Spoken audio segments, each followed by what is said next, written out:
Abductees and contactees seem to get duped by their alien friends as well, being told they are special and they have certain important functions to perform in the coming future.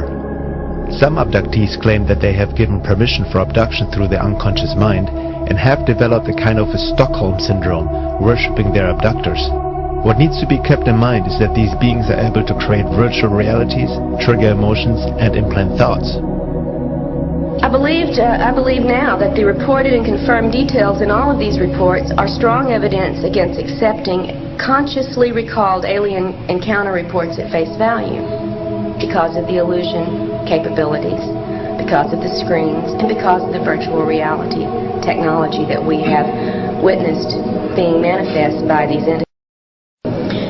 I believe that if we build our theories on such information, the consciously reported information only, we're building on sand, on illusions that the aliens create for us, and I think to confuse and mislead us. Now, this is not to say, however, that all alien encounters are virtual reality events, because there is also plenty of very strong evidence for the physical nature of many of these encounters.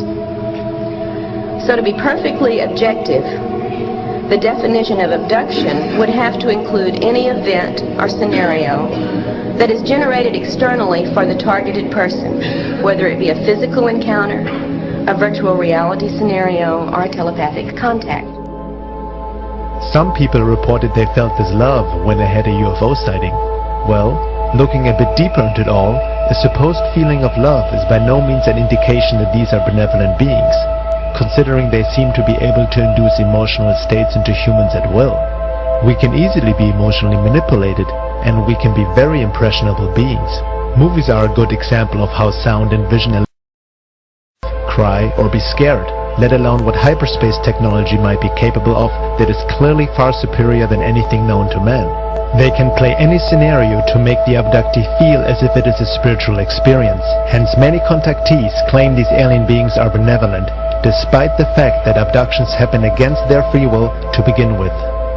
In order to fully grasp the topic of abductions, we need to let go of what we think is or is not possible, while watching our conditioned mind, which tries to explain away such experiences with basic cultural approved psychology or New Age spirituality. It is very important to understand the high strangeness of the UFO and alien phenomena.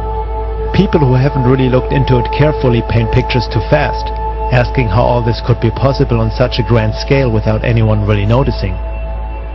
They don't realize that a lot of this is a non-physical phenomena, dealing with a high intelligence life form, who might be a bit smarter than us humans and don't think like a human, that is able to pop in and out of 3D physicality, transcending time and space.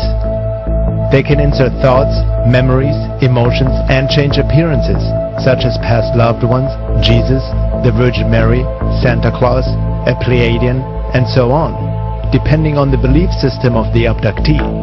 This is further documented in Dr. Carla Turner's books Masquerade of Angels and Into the Fringe. In one case that I recount in Into the Fringe, James had mostly conscious recollections and almost no hypnosis. He remembered being drawn into the proximity of a beautiful Pleiadian woman who was very alluring and tender and almost seductive. She wanted him to come into her embrace.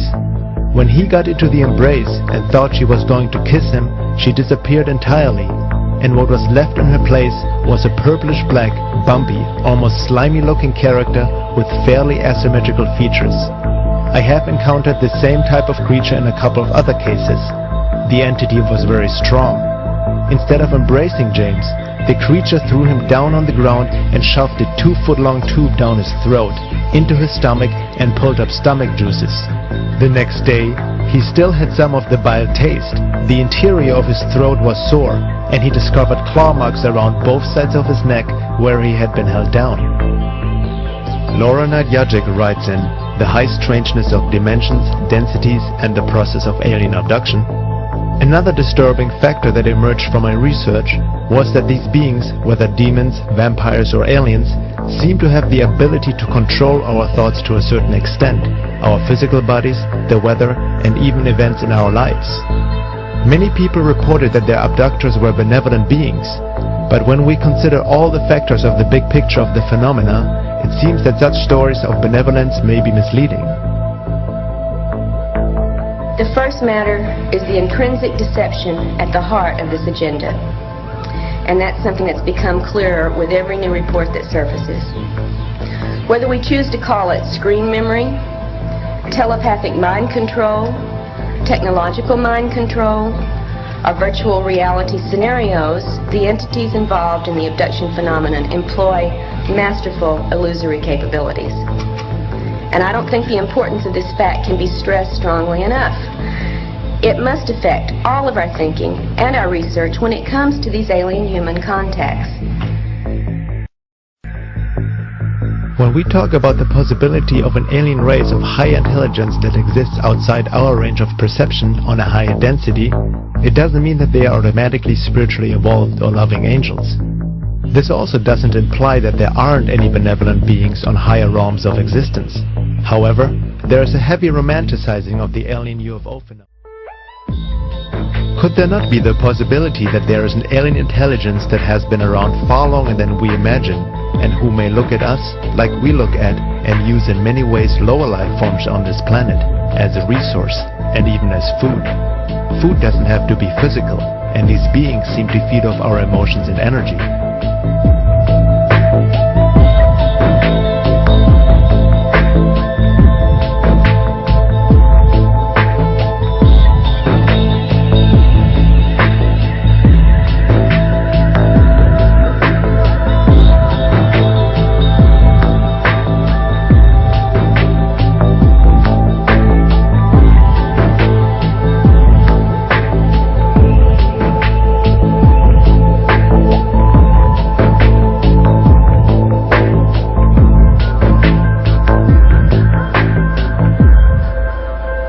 Are we really the peak of God's creation and so special and holy that nothing other than ourselves would harm, control, manipulate or consume us? Are we really that anthropocentric and ignorant to think that way? What do we really know? Humility is not our greatest strength. We usually give some quick explanation to uncomfortable questions rather than admitting, I don't know, and making more sincere efforts to gain knowledge and understanding, even if it contradicts our long-held beliefs.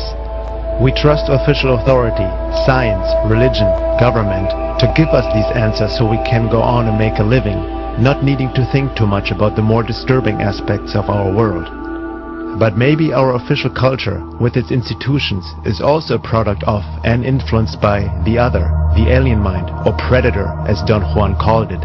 Hence the debunking, ridicule, and avoidance of this topic in the public. Usually, if people admit that there might be other life forms visiting this planet, they tend to project human qualities into these visitors, rejecting anything that doesn't fit into this conditioned image of our space brothers. It's a typical, the aliens don't behave how they are supposed to, excuse and denial of the abduction phenomenon.